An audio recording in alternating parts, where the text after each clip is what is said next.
Hello and welcome to my channel. For regular viewers of my podcast, you'll notice that quite a bit is different today.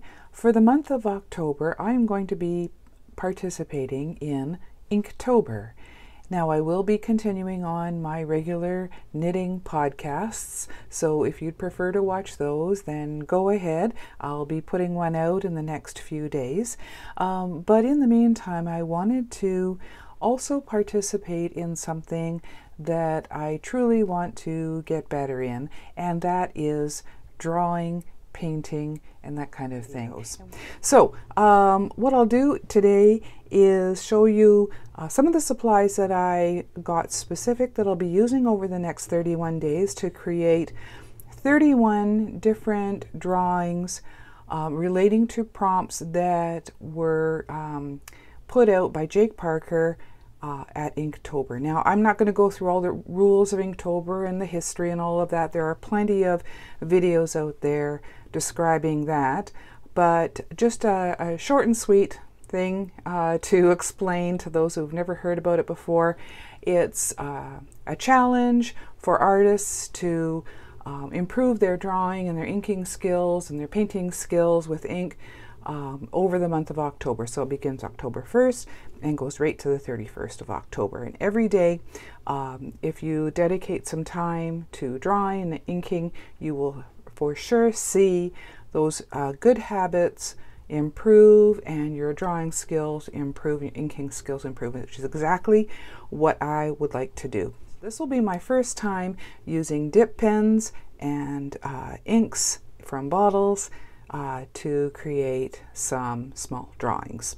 So the first thing that I wanted to show you are two books that I specifically purchased back in July for Inktober.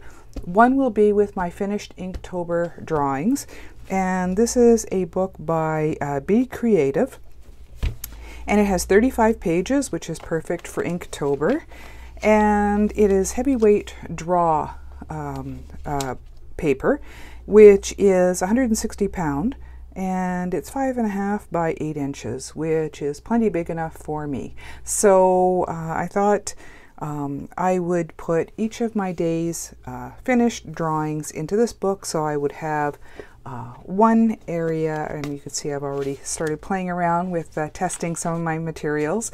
I would have one book that would have all of my Inktober drawings in it. But of course, before I actually do the final drawings, I wanted to do little thumbnails and sketches in this Robert Bateman sketchbook. So this is coming really handy.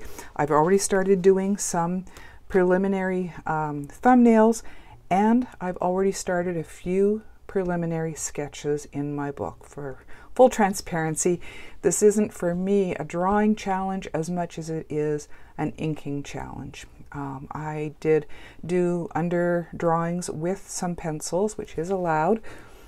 So I've started on a few of those already in my book, so I'll be all ready to start tomorrow to actually ink my first drawing. So this book is really come in handy so that I can do those little thumbnails. And I did a few little swatches. I purchased some new Derwent graphic pencils, so you know, those kind of things. I went through this book and did some little tests of inking just to see what using a dip pen was like. And also, again, you know, just some testing on that. So yeah, this book will be my little scratchbook, and this will be for my final drawings. So the other items that I wanted to share with you today are the actual tools I'll be using to create my drawings this year. Now, this is the first year that I'm participating in Inktober. It has been going on since 2009, so there are so many people in the artist community that do Inktober. I'm really excited to try my hand at it for the first time this year.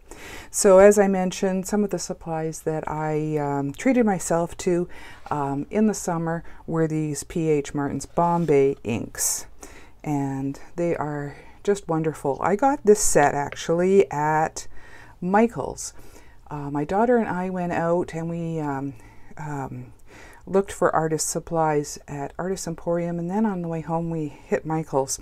And I happened to be at one of the stores here in Winnipeg that only had one container of the Bombay inks, and they happened to have, I think it was a 55% off sale at that time, or maybe it was 45, I can't remember, but it was a coupon day, of course. So the kit had all but the black and the white. I got those off of Amazon. This one off Amazon. This one I went back to Artist Emporium to get just the regular black. But other than that, the kit that the Michael's store had were all of these.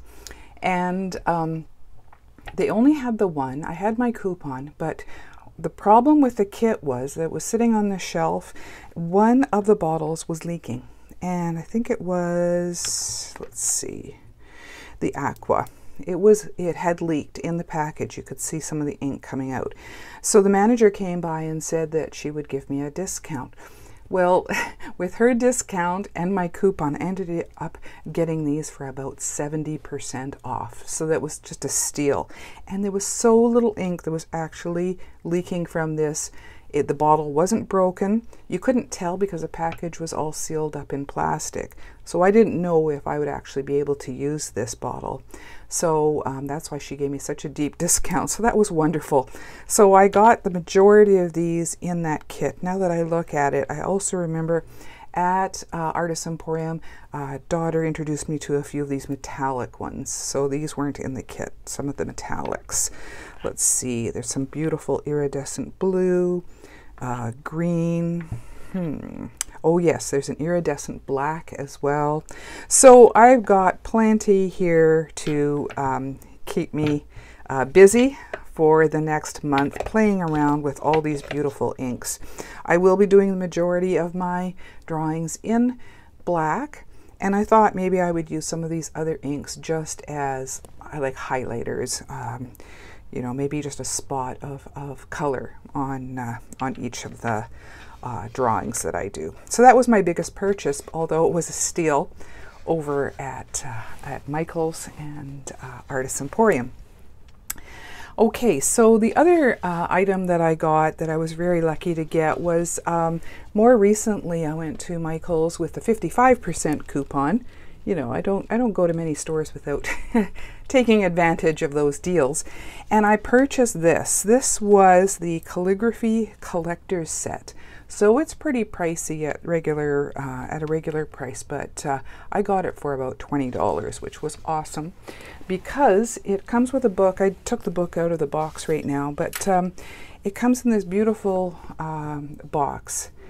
And I already had a speedball pen nib and a couple of nibs, but they were old and getting rusty. I had tried calligraphy a while ago, and I just wasn't very good at it, so I set it aside. So what I did was I purchased some nibs over the summer, and then I saw this kit, and it comes with all kinds of nibs and pen holders. And the only one it didn't come with in this set was this Tachikawa pen holder I did get on Amazon. So I got this and a few nibs, but other than that, I got this whole speedball set at Michael's for about $20, which was awesome. It does come with some more inks. So it's the Speedball brand, so it'll be a great way to see how they work. But one of the best things that I got, besides I love this pen holder, it's really fun, and you'll see me using that in a little bit. I got a whole variety of nibs that will keep me going for a long time. But one of the best things was this. In this set is this pen cleaner. So this is the Speedball pen cleaner, and it works so well. I would recommend it to anybody using a nib pen. This cleans up the nibs and the pen and your hands. It takes the ink right off your hands because you're inevitably going to get ink on your hands when you're inking with nib pens. At least, well, I have so far. This works great. So obviously this little sample bottle doesn't hold much, and I went through it pretty quickly. So I jumped on Amazon, of course, and purchased a nice big refill for it. So this is probably one of the best buys I got for Inktober, is this pen cleaner. It doesn't smell bad at all. It does have an odor, but not a harsh odor at all. It works amazingly. So, and getting in this nice big container, really, I can't remember the price. I'll try to remember to put a link down below to the Amazon listing that I got this on. But I know it wasn't expensive at all, especially for this amount of pen cleaner. And hopefully it will last me the month. I'm sure it will. Because if it doesn't, that's a real problem, that I'm getting way too messy using dip pens. Okay, so I've got my pens, I've got my ink, I've got my paper. A few of the other things that I thought I would need for Inktober this year. Let's see, a few little items. Obviously, when I'm doing my sketching, I've been using this Derwent graphic. This one is the F pencil, which is nice and soft, and it's easy to erase. So I've been using this kneadable eraser. Once I do my drawings, I roll this over and make it lighter so that it's not so hard to see through the ink when I start inking. And that's a trick I've been obviously binging on a lot of videos on YouTube about Inktober and about drawing and inking and that kind of thing, learning as much as I can. And this was one of the things that I learned, that using that kneadable eraser is really worthwhile. So I've been using my Staedtler eraser, but here's another eraser I never even heard about before I started with Inktober, is a black eraser. And this thing works so great. It really goes against all of my sensibilities that a black eraser will erase very well, but this thing works so great. I got this at Artist Emporium as well. So, and you know, I have some clips to clip my pages down because I will be doing some ink washes. Obviously a good pencil sharpener for my pencil. Also, when I clip my pages down, I'm going to be using some washi tape to also hold the pages down, because I think I will be doing some backgrounds using ink washes. It's another thing I learned, that the inks aren't just for doing outlining and cross-hatching, which I'm going to be practicing, but also you can create such beautiful and interesting backgrounds, washes with the ink. So I'm really looking forward to playing with that. So these will help get the page protected when I do that. Let's see, some other things. I'll be using some of these old Ranger misters. I've been using these for years in my crafting, and these are great to spritz on ink for another effect. So I'll be using some of those. Speaking of erasers, I also have this old Sanford eraser, but this thing comes in handy for doing smaller areas, so I love this, this eraser stick. Let's see, and straight lines, I've got some great old rulers that I love using. Rulers, calipers, that kind of thing. Even though they're old, they work great. Another thing that I learned online about drawing that I hadn't tried before was incorporating I think it's the golden ratio, and they were showing online how to make your own golden ratio tool. Well, I said, well, heck with that. I'm going to look on good old Amazon, and I purchased a golden ratio tool. So if you don't know what that is, I'll look it up on YouTube or Google it. It's about creating pleasing symmetry in your drawings. And this thing, actually, I think it's for doing eyebrows, but this works great for drawing, and a lot of people who purchase these tools use them for drawing. So it actually gives you the ratio of 1 to 1.618, which is a feature or a device that artists have been using for centuries for compositions. So that was really cool to pick up that. Let's see. I also, when I was at Artist Emporium, picked up a Posca pen. So this is what I'll be using for any white highlights in my drawings as well. I've got the white ink, but I think this will be a lot more opaque, which will be awesome. And yeah, I think, oh, here's a couple more things I wanted to share with you. Besides inking with the pens, as I said, I'll be doing some washes with the inks, I think. So I needed some brushes. This I got for my watercolor painting. This is called a mop brush, and I can see that using this for doing backgrounds in my drawings during Inktober will come in handy as well. And also another thinner brush for doing a few more details if I wanted to paint in the ink. And I had learned online that Bill Watterson, one of my favorite cartoonists, inked with a brush, and it's a really wonderful effect and style that I'm going to try out, hopefully, over the next 31 days. So if I was going to do some inking with brushes, I thought I needed a palette. So one of the last things that I purchased on Amazon was a ceramic palette. And this is great for putting your inks in, or watercolors. I'll be using it for watercolors as well. And that way I can water them down and ink right from that. So I love the porcelain.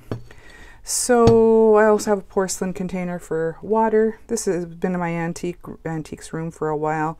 It's from the U.S. medical department. I have a small one and a large one of this that I use for water when I'm painting. And I have another item, a pen holder, so that, or brush holder that I can use to put my pens or brushes on. So I think that's about all the supplies that I'll be using over the next month to create some drawings. So what I'm going to do here is show you my first attempt at using my brand new dip pens and creating the logo for the first page of my Inktober book. So I hope you enjoy this little speed paint at the end, and I hope you'll come back and join me tomorrow for the first video of my Inktober challenge. Now, I don't know if I'll be uploading every day. What I may do is put a few days together into separate videos, but I think maybe for the first day I'll try doing day one on its own and see how that goes. So I hope you'll join me, and I hope you'll also return if you're a regular subscriber and are expecting my knitting content and that kind of thing. At the end of the week, I will be doing another regular Victorian Studio podcast. So I hope you'll join me for those, and to follow me along on my Inktober journey. Fingers crossed that I can actually complete it. I'm very excited and really looking forward to at least attempting it. So thank you for joining me, and I hope you enjoy. Take care. Bye-bye.